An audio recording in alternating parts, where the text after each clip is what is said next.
Hello kids, how are you all? I hope you all are doing good. So today we are going to discuss about class 7 chapter nutrition in plants. So without wasting the time, let's get started. In class 6, you learn that food is essential for all living organisms. You also learn that carbohydrates, protein, fat vitamins and minerals R component of food. तो आपको पता है कि आपने class 6 में पढ़ा है कि फूड जो है वो एसेंशियल है सभी लिविंग ऑर्गेनिजम्स के लिए, ठीक है। और उसमें जो कार्बोहाइड्रेट्स हैं, प्रोटीन है, फैट है, विटामिन्स हैं, मिनरल्स हैं, ये सब फूड के कंपोनेंट्स होते हैं। मतलब हमारा फूड जो होता है वो इन्हीं 5 to 6 कंपोनेंट्स का बना हुआ होता है और इन्हीं कंपोनेंट्स को हम न्यूट्रिएंट्स बोलते हैं। So these components of food are essential for our body and are called nutrients. All living organisms require food. Plants can make their food themselves, but animals, including human, cannot. They get it from plants or animals that eat plants. Thus, humans and animals are directly or indirectly dependent on plants. जितने भी living organisms हैं उन सबको food चाहिए होता है। Plant जो होते हैं वो खुद का फूड खुद से ही themselves खुद से ही बना पाते हैं, बट एनिमल्स जो होते हैं, एनिमल्स और ह्यूमंस नहीं बना पाते हैं। इसलिए एनिमल्स और ह्यूमंस डायरेक्टली और इनडायरेक्टली प्लांट्स पे ही डिपेंड करते हैं। अब बोजो यहाँ पे क्वेश्चन पूछ रहा है, Boojho want to know how plants prepare their own food. Plant जो होते हैं अपने फूड को कैसे प्रिपेयर कर लेते हैं खुद से। तो ये एक प्रोसेस होती है जो कि आप हाई क्लासेस में पढ़ोगे, जिसको कहा जाता है photosynthesis. Now 1.1 Mode of nutrition in plants. Plants are the only organism that can prepare food for themselves by using water, carbon dioxide and minerals. The raw materials are present in their surroundings. ठीक है, तो plant ही सिर्फ ऐसे organism हैं जो अपने food को बना सकते हैं by using water, carbon dioxide and minerals. The nutrient enable living organisms to build their bodies, to grow, to repair damaged part of their bodies and provide the energy to carry out the life processes. तो जो भी nutrient plant के आस होते हैं वो plant को help करते हैं उनकी बॉडी को बिल्ड करने के लिए, ग्रोथ के लिए, और उनकी जो डैमेज पार्ट है उसको रिपेयर करने के लिए। तो ये सब तब हो पाता है जब उनकी बॉडी में एनर्जी पहुंचती है। तो nutrition is the mode of taking food by an organism and its utilization in the body. तो ये जो न्यूट्रिशन है ये एक मोड है फूड को गेन करने का। जब एक ऑर्गेनिज्म फूड को गेन करता है तो इसे कहा जाता है nutrition.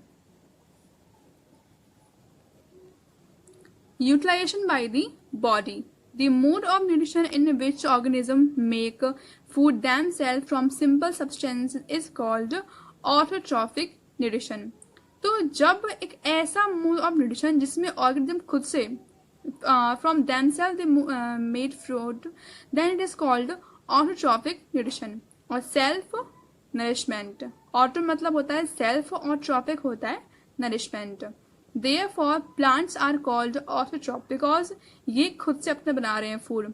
Animals and most other organisms take in ready-made food prepared by the plants. They are called heterotrophs or other. ठीक है, तो एनिमल्स और भी कोई जो ऑर्गेनिजम्स हैं वो सब रेडीमेड मतलब बना बनाया फूड लेते हैं प्लांट्स का, तो इसलिए उनको कहते हैं हम heterotrophs। और अदर नरिशमेंट, जो दूसरों का नरिशमेंट लेते हैं उनको कहा जाता है heterotrophs। अब यहाँ पे पहेली पूछ रही है, Paheli want to know why our body can not make food from carbon dioxide, water, minerals like plants do. तो यहाँ पे पहेली बोल रही है कि हमारी बॉडी क्यों नहीं बना पाती है फूड कार्बोहाइड्रेट से, वाटर से, मिनरल्स से, जैसे कि प्लांट कर पाते हैं। So now we may ask where the food factories of plant are located. अब हम यहाँ पे पूछ सकते हैं कि प्लांट्स की जो फूड फैक्ट्रीज हैं, मतलब प्लांट्स में फूड कहाँ बनता है, यहाँ पे हम पूछ रहे हैं।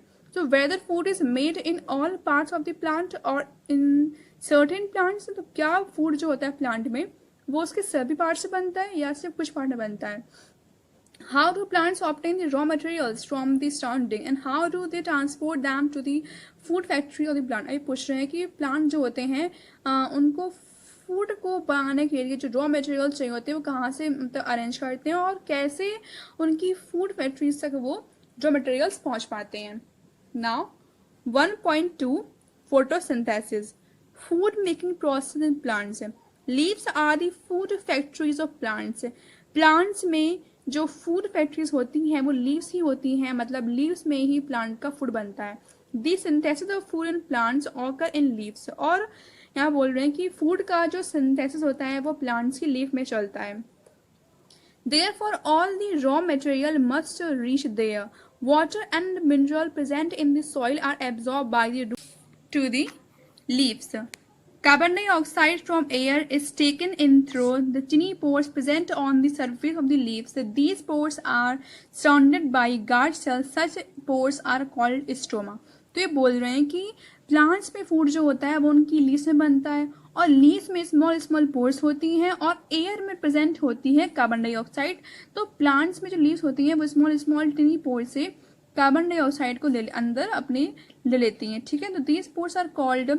और प्लांट के अंदर जो पोर्स होते हैं वो आस पास साउंड रहते हैं गार्ड सेल से. तो उन पोर्स को कहा जाता है स्टोमेटा, जिससे गैसेस का एक्सचेंज चलता है. अब यहाँ पे दिया गया है एक टेबल जिसमें पढ़ेंगे हम सेल के बारे में. तो ये एक सेल का ग्रुप है. यहाँ पे हम ये सेल का ग्रुप देख रहे हैं जहाँ पे बता रहे हैं कि बीच में ये जो स्मॉल स्मॉल सर्कल है जो सेंट्रली लोकेटेड है उसको कहा गया है न्यूक्लियस. ये सेल का न्यूक्लियस होता है और उसके अंदर जो जेली लाइक फ्लूइड फिल्ड है उसे हम कह रहे हैं साइटोप्लाज्म. एंड उसके बाहर जो एक मेम्ब्रेन टाइप जो सभी सेल्स कवर किए उसको कहा जा रहा है cell membrane. Now cells, you have seen that buildings are made up of bricks. Similarly, the bodies of living organisms are made up of tiny units called cell. ये बोलने जैसे आपने देखा होगा बिल्डिंग्स जो होती हैं बनी होती हैं ब्रिक्स से.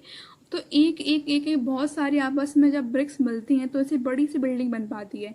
ऐसे ही लिविंग ऑर्गेनिज्म जो होते हैं वो स्मॉल स्मॉल चिनी चिनी यूनिट्स बने होते हैं, उनको कहा जाता है सेल्स. तो cells can be seen only under the microscope. और सेल्स इतनी टिनी होती है कि इनको हम सिर्फ माइक्रोस्कोप के अंदर ही देख पाते हैं. Some organism are made of only one cell. Cell is enclosed by a thin outer boundary called cell membrane. कुछ ऑर्गेनिज्म ऐसे होते हैं जो सिर्फ एक ही सेल से बने होते हैं और सेल्स जो होती है आउटर बाउंड्री से कवर रहती है, इसको कहा जाता है cell membrane. Most cells have a distinct centrally located spherical structure called nucleus. और सभी सेल्स में एक centrally located एक spherical structure होता है, इसको कहा जाता है न्यूक्लियस. न्यूक्लियस जो होता है सराउंड रहता है एक जेली सब्सटेंस से जिसको हम बोलते हैं साइटोप्लाज्म. नाउ अब यहाँ पे बोजो भी कुछ पूछ रहा है. Boojho want to know how water and minerals absorb by roots and reach the leaves. कैसे मतलब जो प्लांट होता है कैसे वाटर को एब्जॉर्ब कर पाता है, कैसे वो अपनी लीव्स तक उस वाटर को पहुंचा पाता है. ठीक है, तो water and mineral are transported to the leaves by the vessels which run like pipes through the root, the stem and the branches and the leaves. तो वाटर मिनरल जो कि हम प्लांट को देते हैं उसकी जैसे हम प्लांट को जब गार्डनिंग करते हैं तो गार्डनिंग में प्लांट को जब हम वाटर देते हैं तो वाटर के साथ साथ मिनरल्स भी प्रेजेंट होते हैं. तो प्लांट जो होता है उसके अंदर वेसल्स प्रेजेंट होती हैं, वो सिमिलरली बिल्कुल रनिंग पाइप्स की तरह होती हैं. और जैसे उसको हम वाटर देते हैं तुरंत ही उसकी रूट्स जो होती हैं वो उस वाटर को एब्जॉर्ब करके उसको सबसे पहले स्टेम्स में सप्लाई करती हैं. देन स्टेम्स में अलग अलग ब्रांचेस में पहुंचता है water and then to leaves. तो they form a continuous path, जिससे उनका एक कॉन्टिन्यूअस पाथ बन जाता है from root to stem, stem to branch and branch to leaves for the nutrient to reach the leaf. You will learn about transport of materials in plant in chapter 11th. Paheli want to know what is so special about the leaves that they can synthesize food but other parts can not. पहली बोल रही है कि leaves में ऐसा क्या होता है स्पेशल जिससे सिर्फ वही बना पाती हैं फूड बल्कि और पार्ट नहीं बना पाते हैं और जो प्लांट के पार्ट हैं. तो लीव्स में एक मीजोफिल नाम का पिगमेंट प्रेजेंट होता है जो कि अब हायर क्लासेस में पढ़ोगे. ठीक है, तो ये हमको नहीं पढ़ना है, हम पढ़ेंगे आगे. Leaves have a green pigment called chlorophyll. Leaves में एक ग्रीन पिगमेंट होता है जिसको कहा जाता है क्लोरोफिल. तो it helps leaves to capture the energy of the sunlight. This energy is used to synthesize food from carbon dioxide and water. ठीक है। तो लीव्स में ये ग्रीन पिगमेंट प्रेजेंट होता है जिसको कहा जाता है क्लोरोफिल। वही हेल्प करता है सनलाइट से एनर्जी कैप्चर करने में, इसलिए लीव्स ही शो करती हैं फोटोसिंथेसिस को। So the energy is use to synthesize, जिस एनर्जी को देखो जब हम सनलाइट की एनर्जी यूज करते हैं फूड मेकिंग में तो उसे कहा जाता है फोटोसिंथेसिस, मतलब लाइट टू कंबाइन। फोटो मतलब होता है लाइट और सिंथेसिस मतलब होता है कंबाइन। जब हम लाइट की प्रेजेंस में किसको भी मटेरियल को कंबाइन करते हैं तो उसे कहा जाता है फोटोसिंथेसिस।